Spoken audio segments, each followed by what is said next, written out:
Do you ever wonder why some men's physiques seem to look very impressive despite not having much muscle mass at all, yet some men spend years in the gym building muscle yet never look as good? The main reason for this is because of certain skeletal proportions which are unfortunately unchangeable. But on this channel I'm going to be showing you how you can overcome unideal skeletal proportions by focusing on building muscle specifically for your own bone structure to gain the most aesthetic physique possible. The main factor for how impressive someone will look with an untrained body is based on what I like to call the skeletal axis. This axis is comprised of the clavicles, ribcage and hips, and I've identified 13 different possible axis structures which will impact how aesthetic your physique looks. The four main groups for these axis structures are the hourglass, the diamond, the A-shape and the V-taper. One additional structure that isn't categorized in these groupings is simply the rectangle axis, which means that when taking a 2D diagram of the physique, the clavicles are equal in width to the ribcage, which is equal in width to the hips, which creates a rectangle shape when lines are drawn that connect the width of the three elements of the axis. For the hourglass axis, the ribcage is the narrowest section of the axis. The three types of hourglass physiques are the equal hourglass, where the clavicles are equal in width to the hips, the upper hourglass, where the clavicles are wider than the hips, and the lower hourglass, where the hips are wider than the clavicles. For the next axis structure, the diamond, the ribcage is the widest section of the axis. The three types of diamond physiques are the equal diamond, where the clavicles are equal in width to the hips, the upper diamond, where the clavicles are wider than the hips, and the lower diamond, where the hips are wider than the clavicles. For the A-shape, we have three different axis structures, with the hips being wider than the clavicles for all three archetypes. The most exaggerated of the A-shape structures is the standard A-shape archetype. This is where the hips are the widest section, with the ribcage being the next widest section, and the clavicles being the narrowest section. Next is the lower square A-shape, where the hips and ribcage are equal in width, but the clavicles are narrower. And then we have the upper square A-shape, where the hips are the widest section, with the ribcage and clavicles being equal in width. Lastly, we have the V-taper axis structure, with the clavicles being wider than the hips for all three archetypes. The three different V-taper archetypes include the lower square V-taper, where the ribcage and hips are equal in width but the clavicles are wider, the upper square V-taper, where the clavicles and ribcage are equal in width but the hips are narrower. And finally, we have the standard V-taper, where the clavicles are the widest section, the next widest section is the ribcage, and the narrowest section is the hips. The standard V-taper is the axis structure that's seen as the most desirable in men, as it gives the impression of being the most athletically suited structure, since it allows for a naturally broad upper body relative to the lower body. This creates dimorphism when compared to a typical female's axis structure,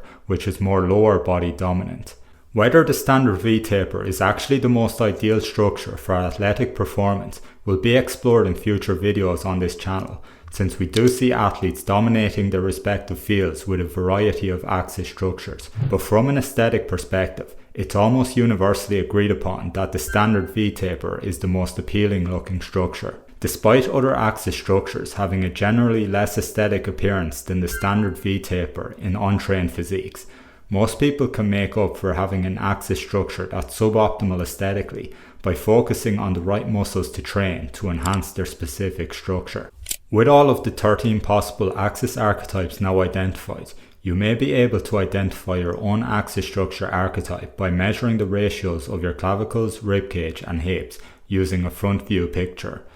If you can identify your axis structure, you may be wondering what relevance it can have for improving your physique, since there are elements of your physique that are unchangeable, but it's these unchangeable elements that should have a large impact on the design of your training program, since they're elements that you either need to capitalize on or compensate for if you have aspects of your axis structure that serve as drawbacks to your physique aesthetically. By identifying the aspects of your axis structure that are naturally hindering your physique aesthetics, It allows you to follow a program that emphasizes training the muscles that will help to mask the less aesthetic elements of your axis structure. I've done extensive research on the specific muscles that need to be developed most to create the most aesthetic outcome for each archetype, and I've transferred this knowledge into training programs designed for each archetype. These programs give the necessary amount of focus to the muscles that need the most development to maximize the aesthetic potential of each archetype, while also de-emphasizing the muscles that need less development for each archetype.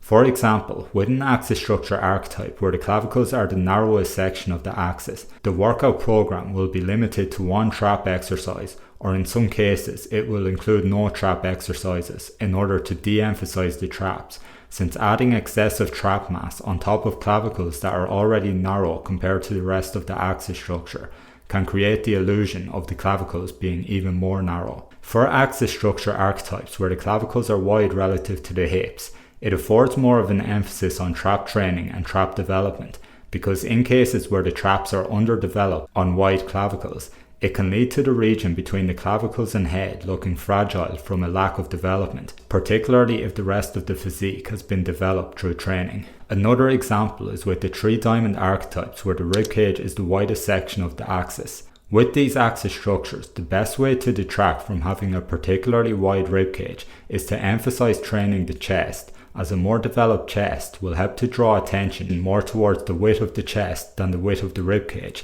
as the outer borders of the chest will extend to take up more surface area across the upper ribcage area when compared to an untrained and non-developed chest. Another factor that needs to be considered for each axis structure archetype is whether the lat should be emphasized or not based on how it will impact the physique tapering, and whether significant lat development can complement the physique or compensate for suboptimal ratios within the axis structure. There will also be archetypes where only moderate lat emphasis will be required, as moderate lat development visibility from the front can help the torso to appear more streamlined rather than blocky on certain axis structures. Each training program will reflect the specific requirement for lat training by the amount of attention that's given to exercises that focus on the central back compared to ones that focus on the lats. The amount of emphasis that will need to be given to arm training also plays a factor with the program designed for each archetype, as some archetypes will benefit from a dedicated arm day, while some axis structures make arm development less of a necessity,